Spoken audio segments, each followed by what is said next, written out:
반갑습니다. 오늘도 은혜의 자리, 예배의 자리에 함께 있어 감사합니다. 서로 옆분을 보시고 감사하고 사랑하고 축복합니다라고 인사해 볼까요? 네, 요즘 너무 잘하시는 것 같아요. 사랑하고 축복합니다. 자, 우리가 살고 있는 현대는 과학 문명의 발달로 그 어느 때보다 신의 존재를 무시하는 시대가 되어버렸습니다. 과학이 발달하면서 과학으로 증명되지 않는 것은 믿으려고 하지 않는 시대가 되어버린 것입니다. 과학이 모든 것을 판단하는 기준이 되어버렸고, 그래서 어떤 것을 증명하려고 하더라도 과학을 바탕으로 증명이 되어야만 믿으려고 하는 경향이 팽배해 있습니다. 그러나 과학이 증명할 수 없는 것들이 이 세상의 이치에는 얼마나 많은지 우리는 극히 알 수 있습니다. 하나님의 역사는 이처럼 과학의 증명을 벗어난 영역에서도 얼마든지 일어날 수 있다는 것을 믿으시기를 바랍니다. 이 세상을 창조하시고 다스리시고 인간의 생사화복을 주관하시는 분은 하나님이시다는 사실을 오늘 성경의 말씀을 통해서 다시 한번 우리가 확인해 보는 시간이 되었으면 좋겠습니다. 이제 9월 달부터는 계속해서 열왕기 하의 말씀을 계속 묵상할 텐데, 먼저 우리가 열왕기 하의 말씀을 들어가기 전에 간단하게 열왕기에 대해서 간단하게 말씀을 드리도록 하겠습니다. 열왕기는 약 400년 동안의 이스라엘의 왕들의 이야기를 기록한 책이 열왕기입니다. 그래서 열왕기는 열왕기상과 하로 나누어졌는데, 열왕기상은 솔로몬의 통치에서부터 북이스라엘의 아합 왕까지 약 120년간의 역사를 기록했고, 열왕기 하에서는 이제 아합 왕 이후에 북이스라엘의 아시아에서부터 남유다가 멸망하기까지 BC 586년까지의 약 270년간의 역사, 그러니까 120년 더하기 270년 하면 약 400년간의 이스라엘의 역사를 기록한 책이 바로 열왕기다라고 이렇게 말하고 있습니다. 이 열왕기에서는 남쪽과 북으로 갈라진 두 왕국, 그래서 남쪽을 남유다라고 말하고 있고 북쪽을 북이스라엘이라고 이렇게 성경에서는 말하고 있는데, 남유다와 북이스라엘 역사를 각각 소개하고 있습니다. 하지만 불행하게도 두 왕국이 어떻게 됩니까? 우상 숭배와 죄로 타락하여서 하나님께 거역하자 하나님은 먼저 북왕국 이스라엘을 BC 722년에 아수르를 통해서 심판하셨고, 남유다 왕국도 BC 586년에 바벨론에 의해서 심판하셨습니다. 그 결과 하나님의 백성들은 이방의 포로로 끌려가고 만다는 것이 이 열왕기의 내용입니다. 그렇다면 이 열왕기서를 기록한 목적, 모든 성경은 기록한 목적이 있습니다. 근데 특별히 이 열왕기서를 기록한 목적은 무엇이겠습니까? 유다와 이스라엘 왕들의 역사를 통해서 모든 역사의 주관자는 하나님이시라는 것을 증명하고 있습니다. 그래서 열왕기서에서는 북이스라엘과 남유다의 멸망의 원인이 왕들과 백성들의 우상 숭배와 죄악이라고 밝히고 있으며, 또한 각 왕국의 멸망은 하나님의 공의로운 심판이었다는 것을 입증하고 있는 것이 바로 열왕기서의 기록한 목적입니다. 그렇다면 이제 본론으로 오늘 본문으로 들어가서 오늘 성경 본문의 주인공인 북이스라엘의 왕인 아하시야 왕은 어떤 인물이냐면, 북이스라엘의 가장 악한 왕, 그러면 떠오르는 왕이 누구입니까? 바로 아합 왕이죠. 이 아하시야 왕은 아합 왕의 아들입니다. 그런데 이 아하시야 왕도 이 아합 왕처럼 하나님을 멀리하고 우상을 섬기는 악한 왕이었다라고 성경에서는 기록하고 있습니다. 그러면 이제 1장을 읽으셨는데 1장의 내용을 통해서 이 당시에 북이스라엘의 국내의 정세를 먼저 살펴보도록 하겠습니다. 1장 1절을 같이 한번 읽어보도록 하겠습니다. 시작. 아합이 죽은 후에 모압이 이스라엘을 배반하였더라 라고 말하고 있습니다. 먼저 우리가 이 성경을 이해하기 위해서 이 당시에 모압과 이스라엘의 관계에 대해서 우리가 한번 살펴봐야 되는데, 이 모압은 이스라엘의 주변 국가 중에 한 국가인데 이 모압과 이스라엘이 어떤 관계였는지 3장 4절의 말씀을 한번 읽어보도록 하겠습니다. 시작. 모압 왕 메사는 양을 치는 자라. 새끼 양 10만 마리의 털과 순양 10만 마리의 털을 이스라엘 왕에게 바쳤다라고 말하고 있습니다. 모압과 아합 왕 당시 모압은 아합 왕 당시에 북이스라엘의 지배 아래에 놓여 있었고, 매년 이 모압이 북이스라엘에게 조공을 바치는 그런 관계였습니다. 속국처럼 이렇게 모압은 북이스라엘에게 매년 조공을 바치고 있는 상황이었습니다.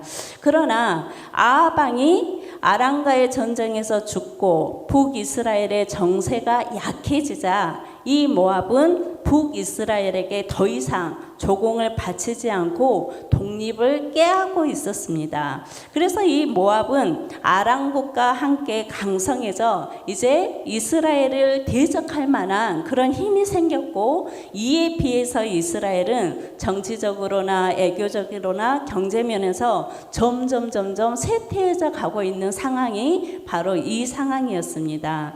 이러한 때에 이제 북이스라엘의 내부적으로 문제가 발생을 하게 되는데, 어떤 일이 생겼는지 2절의 말씀을 한번 읽어보도록 하겠습니다. 아하시아가 사마리아에 있는 그의 다락 난간에서 떨어져 병들었다라고 말하고 있습니다. 아하시아 왕이 사마리아 왕궁 2층에서 떨어져 그만 큰 병에 걸리고 만 것입니다. 먼저 아하시아의 병은 무엇을 뜻하냐면, 우상 숭배에 빠진 이 병든 이스라엘, 영적으로 병들어버린 이스라엘의 영적인 상태를 대변해주고 있는 것입니다. 이 아하시아 왕은 자신의 병이 심각한 상태이며 이대로 죽을 수도 있다는 것을 알았습니다. 그래서 자신의 생사가 걱정된 이 아하시아는 자신의 병이 나을지 그 여부를 묻고자 어디로 보냅니까? 에글론의 신 바세복에게 묻고자 신하들을 에글론으로 보냈습니다. 2절을 다시 한번 읽겠습니다. 시작. 아하시아가 사마리아에 있는 그의 다락 난간에서 떨어져 병들매 사자를 보내며 그들에게 이르되, 가서 에글론의 신 바알세붑에게 이 병이 낫겠나 물어보라, 이렇게 말하고 있습니다. 여기서 물어보다, 묻다는 히브리어로 다라시라고 하는데 찾다, 구하다라는 뜻이 있습니다. 그러므로 이 아하시아가 신하를 에글론의 바알세불에게 보낸 이유는 자신이 이 병으로부터 살 수 있는 방법을 찾고 구해오라는 뜻입니다. 성도 여러분, 에글론은 어떤 곳입니까? 에글론은 블레셋의 5대 성읍 중에 하나입니다. 에글론은 우리 사무엘 당시에 이스라엘이 블레셋과의 전쟁 중에서 어떻게 합니까? 벗개를 빼앗겨버린 일이 있었지요. 이 빼앗긴 벗개가 잠시 머물렀던 곳이 바로 이 에글론이었습니다.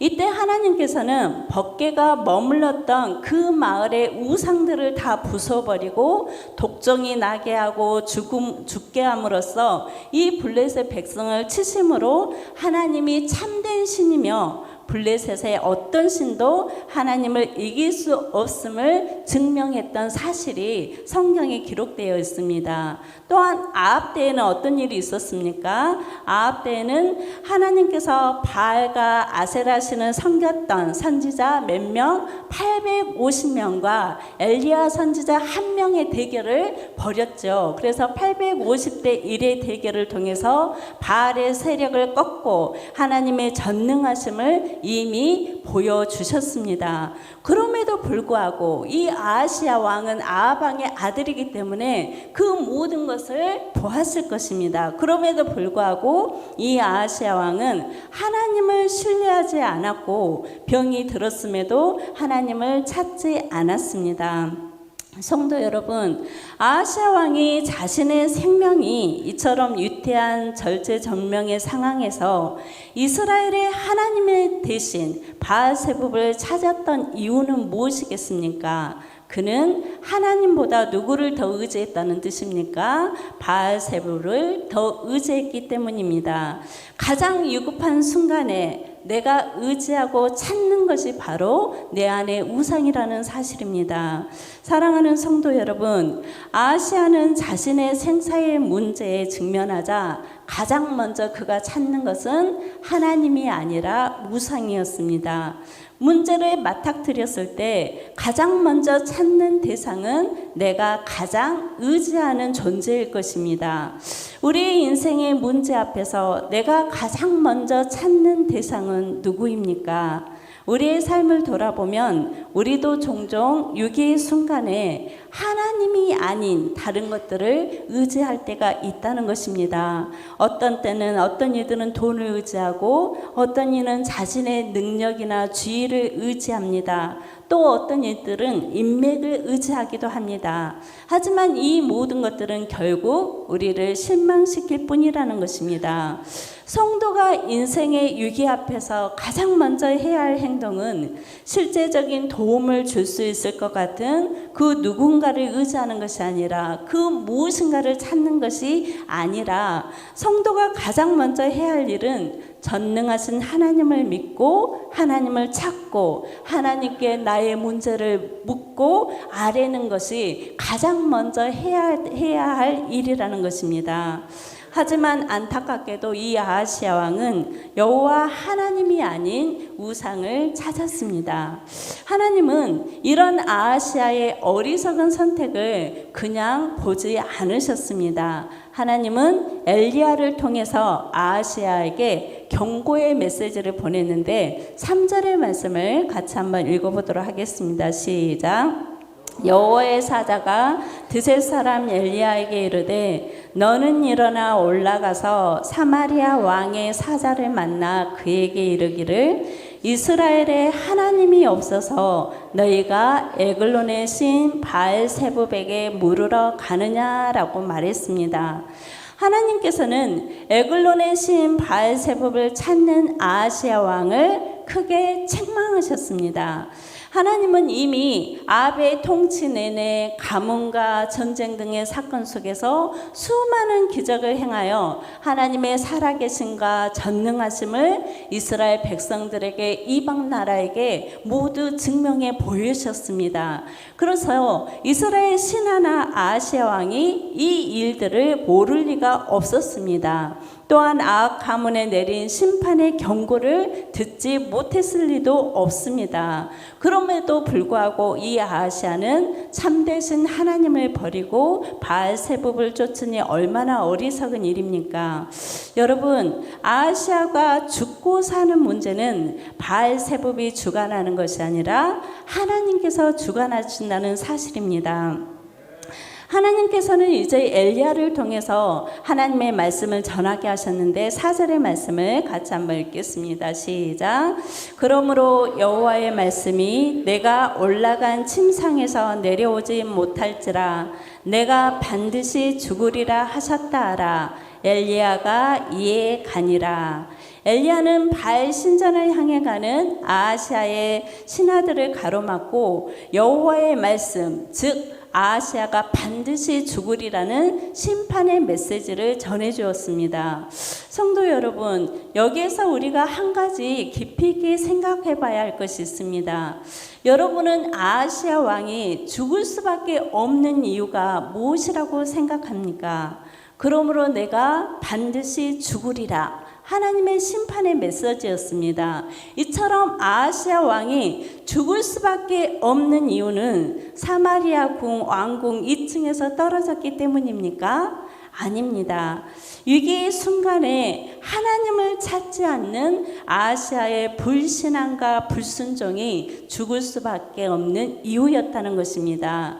불신앙과 불순종의 결과는 반드시 죽으리라고 말씀하신 바로 죽음이라는 사실을 기억하시기를 바랍니다. 성경은 사람의 생사화복이 하나님께 달려있다고 분명히 말씀하고 계시는데 사무엘상 2장 6, 7절의 말씀 같이 읽겠습니다. 여호와는 죽이기도 하시고 살리기도 하시며 수월에 내리기도 하시고 거기에서 올리기도 하시는도다. 여호와는 가난하게도 하시고 부하게도 하시며 낮추시기도 하시고 높이시기도 하시는도다. 인간의 모든 생사화복을 주관하시는 분은 오직 한 분 하나님이시라는 사실을 믿으시기를 바랍니다. 이제 아하시아가 보낸 이 신하들이 돌아와서 이제 아하시아 왕에게 엘리야의 말씀을 전하는데 5절 6절의 말씀 같이 한번 읽겠습니다. 시작. 사자들이 왕에게 돌아오니 왕이 그들에게 이르되 너희는 어찌하여 돌아왔느냐 하니 그들이 말하되 한 사람이 올라와서 우리를 만나 이르되 너희는 너희를 보낸 왕에게로 돌아가서 그에게 고하기를 여호와의 말씀이 이스라엘에 하나님이 없어서 내가 에글로 내신 바알세붑에게 물으려고 보내느냐 그러므로 내가 올라간 침상에서 내려오지 못할지라 내가 반드시 죽으리라 하셨다 하라 하더이다. 신하들은 어떤 사람이 왕에게 돌아가서 이렇게 말씀을 전하라고 하셨습니다 라고 하면서 그 엘리야가 전한 메시지를 그대로 전했습니다. 왕은 반드시 죽을 것이라고 어떤 사람이 말했습니다 라고 그 엘리야가 전한 메시지를 그대로 전했습니다. 이처럼 사신들의 보고를 들은 아하시아 왕은 전혀 하나님을 찾거나 회개하지 않았습니다. 이 아하시아 왕은 그 말을 듣고 어떻게 해야 되겠습니까? 그때서라도 하나님을 찾고 하나님 앞에 회개해야 마땅했는데 이 아하시아 왕은 그 심판의 메시지, 죽음의 메시지를 듣고서도 아무렇지도 자기의 잘못을 전혀 회개하거나 하나님을 찾지 않았습니다. 오히려 엘리야를 체포하려고 했던 것입니다. 1장 9절의 말씀 같이 읽겠습니다. 이에 50부장과 그의 군사 50명을 엘리야에게 보내매라고 말하고 있습니다. 아하시아 왕은 사신들의 말을 듣고 죽음을 선언한 이가 엘리야인 것을 알고 군사 50명과 50부장을 보냈습니다. 자신의 왕의 힘을 가시하고 여차하며 그 엘리야를 그 선지자를 끌어오기 위함이었습니다. 성도 여러분, 여호와의 심판 예고를 들은 아하시아는 이때가 하나님께서 주신 회개의 기회임을 깨닫지 못했습니다. 그리고 도리어 하나님을 대항하는 모습을 볼 수가 있습니다. 여로보암이 심판을 예고한 하나님의 선지자를 잡아서 해외하려고 했고 또 아합이 기근을 예고한 엘리야를 어떻게 했습니까? 잡으려고 했듯이 이 아하시아 왕 또한 엘리야를 체포하기 위해서 이 50부장과 50명의 군대를 엘리야에게 보냈습니다. 사랑하는 성도 여러분, 하나님께서는 이 아하시아 왕에게 자신의 죄로부터 회개할 기회를 주셨습니다. 아하시아 왕이 죽을 병에 걸린 것은 하나님께서 주신 회개의 기회였다는 사실입니다. 또한 엘리야 선지자를 통해 심판의 메시지를 듣게 된 것도 하나님께서 주신 회개의 기회였습니다. 그럼에도 이 아하시아 왕은 미련하게도 그 하나님이 주신 회개의 기회를 깨닫지 못하고 그 기회를 잡지 못했습니다. 성도 여러분, 하나님께서는 아하시아 왕에게만 이처럼 회개의 기회를 주시는 것이 아니라는 사실입니다. 우리에게도, 우리 각자에게도 하나님은 때때로 우리가 죄로부터 세상으로부터 돌이킬 회개의 기회를 반드시 주시는데 우리도 때로는 아하시아 왕처럼 그 기회를 붙잡지 못하고 깨닫지 못하고 그 기회를 흘려보낼 때가 있다는 것입니다. 고린도후서 6장 2절 같이 한번 읽겠습니다. 보라 지금은 은혜 받을 만할 때요 보라 지금은 구원의 날이로다. 우리에게 지금 있는 시간들은 하나님께서 계속해서 죄로부터 우리를 회개하는 시간을 주시는 거고 구원받을 시간을 주시는 거고 하나님의 은혜를 받을 시간을 지금도 주신다는 사실을 깨달으시기를 바랍니다. 그래서 하나님의 그 은혜와 구원받을 그 시간을 우리는 지혜롭게 믿음의 지혜를 가지고 붙들고 하나님 앞에 회개하는 우리 성도님들이 되기를 소망합니다. 자신의 죄를 깨닫지 못한 이 아하시아 왕은 엘리야를 체포하도록 군사를 보냈는데 9절의 말씀을 같이 한번 읽겠습니다. 이 50부장과 그의 군사 50명을 엘리야에게로 보내매 그가 엘리야에게로 올라가 본즉 산꼭대기에 앉아 있는지라. 그가 엘리야에게 이르되 하나님의 사람이여 왕의 말씀이 내려오라 하셨나이다. 이제 50부장 아하시아 왕이 보낸 50부장과 50명의 군사가 출동을 했습니다. 그런데 엘리야는 산꼭대기에 앉아 있습니다. 이들은 엘리야를 향해서 내려오라라고 왕의 말을 전했습니다. 산꼭대기에 앉아 있던 엘리야는 왕의 위험에도 전혀 굴복하지 않았습니다. 이때 엘리야가 무엇이라고 말씀을 전했습니까? 10절의 말씀 같이 한번 읽겠습니다. 엘리야가 50부장에게 대답하여 이르되 내가 만일 하나님의 사람이면 불이 하늘에서 내려와 너와 너의 50명을 살을지로다 하매 불이 곧 하늘에서 내려와 그와 그의 군사 50명을 살랐더라 라고 말하고 있습니다. 결국 어떻게 됐습니까? 엘리야의 기도대로 하늘에서 하나님의 불이 내려와 군대를 살라버렸고 엘리야는 왕에게로 내려가지 않았습니다. 엘리야는 이처럼 불심판을 통해서 하나님의 사신과 하나님의 권능을 드러냈습니다. 이럼에도 불구하고 아하시아는 어떻게 합니까? 이에 굴하지 않고 또다시 다른 군사를 보내 엘리야를 위협했습니다. 이미 아합 때 아버지 아합 때 갈멜산에서 불로 응답하신 하나님의 권세를 이미 아하시아도 알았을 텐데 이처럼 이번에도 갈멜산에서 불로 응답하신 하나님의 권세가 이번에도 하나님의 불로 내려 심판했습니다.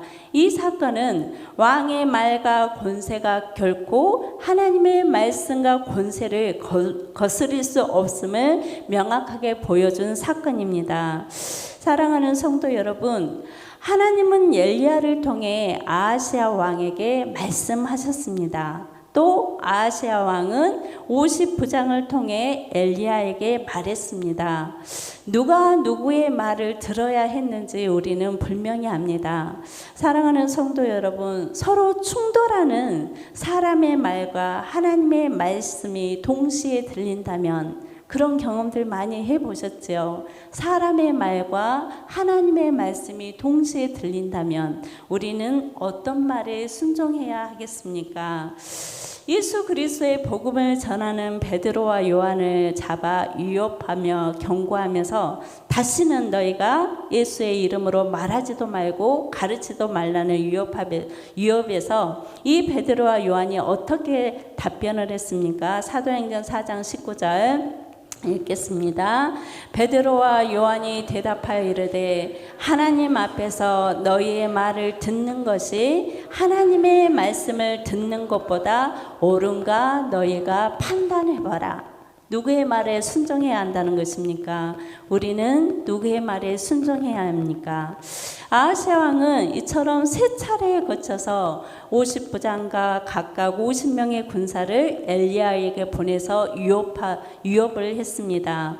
첫 번째와 두 번째의 무리는 하나님을 두려워하지 않고 눈에 보이는 왕을 두려워하다가 모두 하나님의 불에 타 죽고 말았습니다.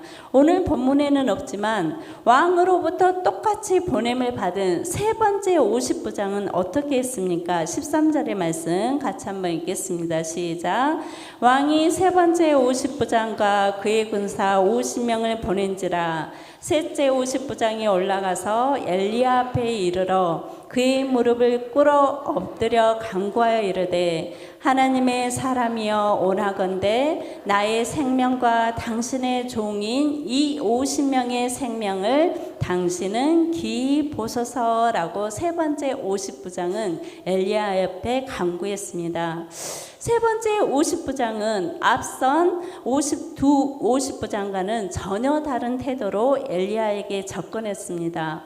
먼저 세 번째 50부장은 엘리야를 어떻게 부르고 있습니까? 하나님의 사람이여 라고 부릅니다. 첫째도 둘째도 똑같이 그렇게 호칭을 불렀습니다. 하지만 첫 번째와 두 번째 50부장은 그냥 형식적인 부름이었다면 이 세 번째 50부장은 이 엘리야를 어떻게 인정을 했습니까? 하나님이 생사를 주관하시는 진정한 신이시며 엘리야는 그 하나님의 선지자임을 인정하는 표현을 이렇게 말한 것입니다.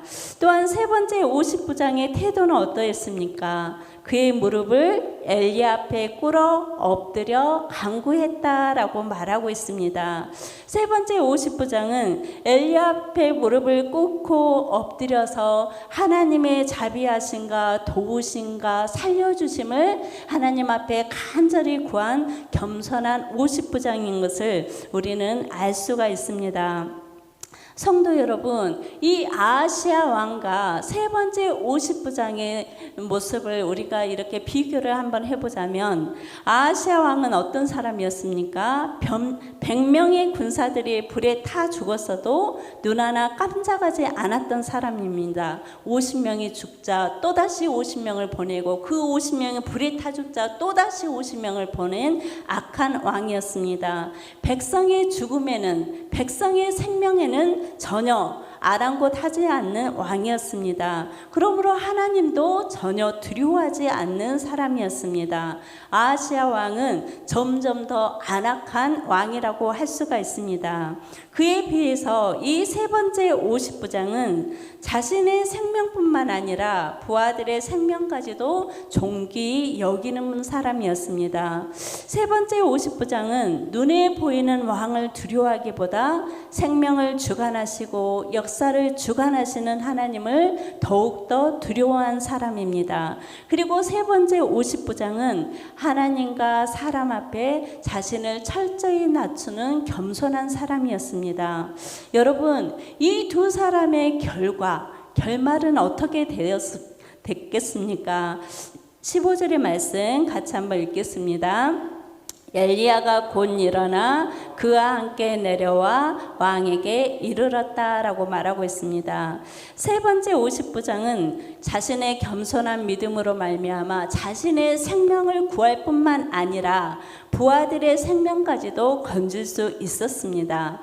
그렇다면 아하시야 왕의 결말은 어떻게 되었겠습니까? 17절입니다. 시작. 왕이 엘리야가 전한 여호와의 말씀대로 죽고 그가 아들이 없으므로 여호람이 그를 대신하여 왕이 되니 유다 왕 여호사밧의 아들 여호람의 둘째 해였더라라고 말하고 있습니다. 아합 왕의 아들 아하시야 왕은 결국 하나님의 말씀대로 대를 잇지도 못하고 죽고 말았습니다. 아마도 이 아하시야 왕은 침상에서 내려와 보지도 못하고 죽었을 것입니다. 아하시야 왕은 죽음의 심판 소식을 듣고도 전혀 회개의 모습을 보이지 않았습니다. 또한 아들이 없었기 때문에 동생 여호람이 그를 대신하여 왕위에 오르게 되었습니다. 아하시야 왕이 하나님의 말씀대로 죽었다는 것은 사람의 생사를 주관하시는 분은 하나님이시라는 것을 증명하고 있는 것입니다. 또한 아하시야 왕이 대를 잇지 못하고 아들이 없어서 대를 잇지 못하는 것은 비참한 죽음을 뜻하고 있습니다. 이처럼 아하시야 왕은 평생 우상숭배에 빠져 무모하게 하나님을 맞서다가 결국 북이스라엘을 2년 동안 통치하는 그 짧은 통치를 마치고 생을 마감하는 불쌍한 사람이 되고 말았습니다. 마지막으로 야고보서 4장 6절의 말씀을 한번 읽어보도록 하겠습니다. 시작. 하나님이 교만한 자를 물리치시고 겸손한 자에게 은혜를 주신다라고 말했습니다. 성도 여러분, 어떤 사람이 교만한 사람일까요? 죄를 지은 사람이 교만한 사람일까요? 잘못을 많이 하는 사람이 교만한 사람일까요? 우리는 누구나 죄를 지을 수도 있고 잘못을 할 수도 있습니다.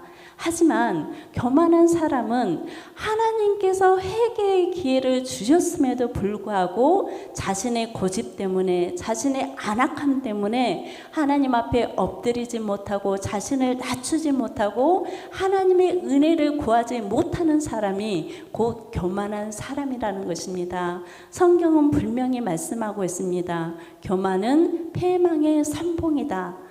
교만한 사람은 결국 패망하게 되고 망하게 되고 죽게 된다는 뜻입니다. 그렇지만 겸손한 자에게 하나님께서는 은혜를 주신다라고 약속하셨습니다. 겸손한 자는 누구입니까? 세 번째 50부장처럼 자신을 하나님 앞에 엎드리고 하나님의 자비하신가 도우신가 자신의 죄를 회개할 줄 아는 사람, 그 사람이 바로 겸손한 사람입니다. 하나님께서는 겸손한 사람에게 은혜를 주시는데 그 은혜가 그냥 은혜가 아니라 우리의 생명을 살리는 생명의 은혜를 주신다는 사실을 우리는 이 본문에서 교훈을 받았으면 합니다.